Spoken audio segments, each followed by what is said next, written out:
Hey guys, it's Mr. here, and I want to give you an update on the Slag Troll, which I'm pretty happy with him. I'm not 100% sure because I keep going back to him and changing things about him. But for now, I'm just going to say he's done for the sake of keeping you updated.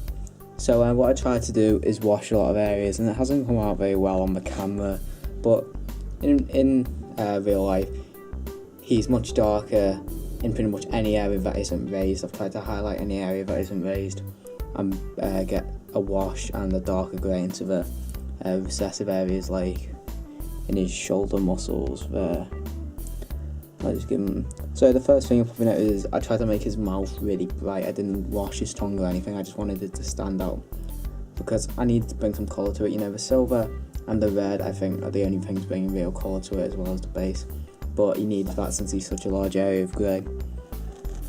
So it looks alright. I'm sure on the camera I'll be able to pick out areas that I haven't been very neat painting the slag on his back and stuff, but that's just the nature of the camera, really picks out things I can't see. So it looks alright. As you can see here, I made his fingernails really dirty because I was thinking about, you know, what he does. Slag Troll eats metal, and since, you know, the trolls, well, the war beasts are mainly away from the main society kind of thing. He's probably digging in quarries all the time, ripping the metal from the ore and stuff. So if he's ripping rocks apart and just digging in the quarries, he's just going to get naturally dirty. I don't think trolls would really care about their presentation that much anyway. So it just goes along with that. And it's also a thought about the base there. I tried to make it sort of tie in with what he'd be doing. If he's living in a quarry, you know, it's going to be stony, dark, so that's why I've got a dark base material between the rocks. And then just put some colour in because the quarry would still be in the forest, that is a trollable term.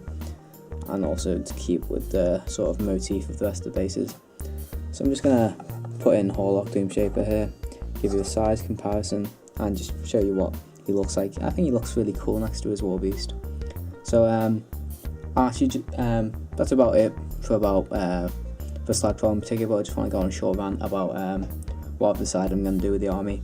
So if any of you keep up to date with Lock and Load, you'll know that in the hardcore tournament, Troll Bloods won with a Beast Brick Epic Mad Drac list, and I really like the list, so I decided I'm going to try and build it for myself. Mainly because, you know, like most people, I got into War Machine and Hordes for the War Beast and the War Jack, so this is like the perfect kind of list for what I wanted to achieve. So the list itself will be in the description, you can take a look at that. I'm sure you can find it on forums anyway. But yeah, it looks really cool, and I'm going to be developing that. Unfortunately, the Slag Troll and P Doomshaper aren't in the list, but because it's a Beast Brick list, it's quite cheap compared to some of the other more infantry spam style lists, so it'll be okay.